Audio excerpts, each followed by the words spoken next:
that say that meditation is of use for calming down our stress levels, for being more focused, concentrated, being more healthy, sleeping better, and even being happier, right? In a few words, it's like if meditation was magic. So, I'm gonna share with you a story today. I just wanna give some kind of ideas that I usually get when I speak about meditation. And we often think that meditation is this, right? Or this. Well, no. Let me tell you that meditation, you don't have to be a Tibetan monk or you don't have to be a yogi in order to be able to meditate. And let me tell you something, I'm pretty sure that all of you have already meditated, even if you didn't notice you were doing it. Okay? However, meditation is not just sitting down, trying to calm down our minds. And then, because when we do this, what happens? We sit down, take a deep breath, and then we begin to clear our minds, and instead we begin to think. And we continue thinking and thinking, so we're there and thinking, right? Who relates to this? So I'm pretty sure that those of you who have meditated have at least questioned yourselves once. Am I doing it right? Is this what I'm supposed to be feeling? Well, that's completely normal. Well, I learned to meditate when I was a kid, but it was not until 8 or 9 years ago maybe that I began to take it as a regular practice in my daily basis. And believe me, things change. So I noticed how I was talking about meditation, but the day that I really noticed that I was talking a lot about meditation was when people began to ask me to teach them how to meditate. And that's how I got here tonight, to share a story with you about getting a meditation practice and living in a meditation way of being can change your life. A meditative way of being, yes, for me meditation is a mental state. It's a mind training. It's a mind discipline. It's something like a mind and brain workout. It is learning how to live in awareness. It is learning how to live in a mindful way, and it is learning how to stay tuned with yourself. So this is the story. I moved to Montreal in February 2014. I came here as a permanent resident, and I came here thinking that they were in need of skilled workers.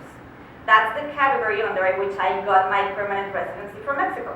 So I came here thinking, well, they chose me, right? I'm pretty sure they're waiting for me. I'm gonna get a job very, very easily.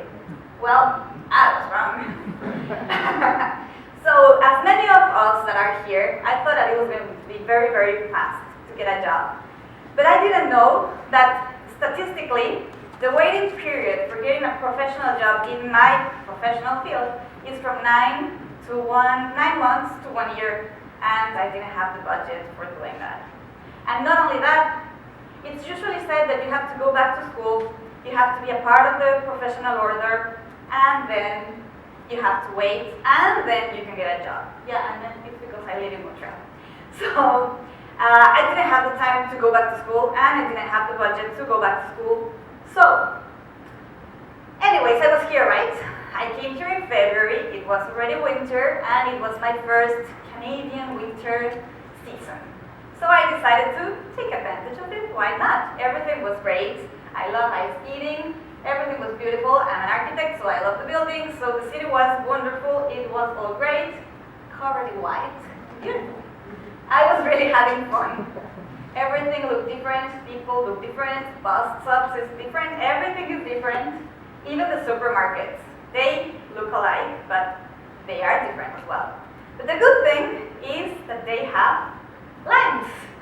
Because most Mexicans, we like to add lime juice to our food, right?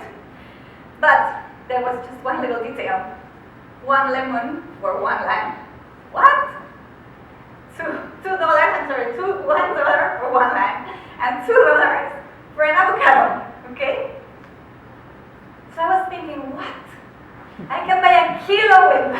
Mexico. What am I going to do? So I started to worry, and then little by little, all my daydreaming was getting a little bit blurry, and I was putting myself back into reality, and I didn't have a job, and I needed to find one, right? So I decided to take action. Because obviously, getting a job was not going to be an easy thing just as looking out the window. So I placed myself and said, what am I going to do? That was me taking action. That was me getting all these answers saying, what am I going to do? Where do I start? How do I build a resume? I didn't know how to do anything. So obviously when you take that action, when you question yourself in that way, what happens is that you begin to get fear, anxiety, emotion, worry, and that's what I was getting. So despite all the actions that I took, I was still being controlled by my emotions and my thoughts. And even if I was sending all the resumes, even if I was following all the instructions and everything that they are saying that I should do to get a job, I was not getting anything, and my bank account was filling it. So that's when I noticed something very, very important. I was not meditating. And it's impressive how fast and how easy we get lost, how easily we forget the resources we have, how easily we get taken by our emotions, and how easily we forget what we know. And what I do know is that meditation works. So I began to take my practice back, and everything began to move a little bit better. I stayed tuned with myself. And then something happened. One day, I was sweeping the stairs in the front door of my apartment, and a lady was passing by. So she approached me and she said, "Excusez-moi, est-ce que vous habitez ici?" So she was asking me if I lived there. But you can imagine I was sweeping the stairs, right? So I was a little bit embarrassed because I didn't have the best looks that day. And I said, "Yes." So she said, "So listen, I work for a production company, and we are shooting a film in this street for the following week. We need a place for our staff and our actors to rest for a couple of days. Would you be interested on renting us your apartment for a couple of days?" I was like, "What? Yeah, you don't even have to leave." Like I said, "But I live here." No, you don't have to leave. We can use the kitchen, we can use the bathroom." I said, "Well, okay. Do you want to get to know around?" So I showed her the place, and then she said, "Oh, this is perfect. I will put the dressing room here, I will use the kitchen, I will use the bathroom, and I will make sure that when we leave everything clean and neat." So I was like, "What? What's going on?" But still I said, "How much do you pay for this?" She says, "We pay $350 maybe, but let me ask my manager because I'm not sure." So she left. I was not quite sure if I understood what she was saying because it was also weird. So I called the production company just to make sure that she really existed and that it was not a product of my imagination. And yes, she did. She existed. And she worked there, and she was looking for a place to rent. So a couple of hours later, I received an email. And she sent me the contract. But she was not offering me $350. She was offering me $500 to rent my space just for the day for 2 days. Amazing. Well, so finally the staff came to my place. They were in and out, the actors in and out. But I thought I need to take advantage of this energy that I'm creating. Because I was pretty sure that it was something completely strange and out of my mind.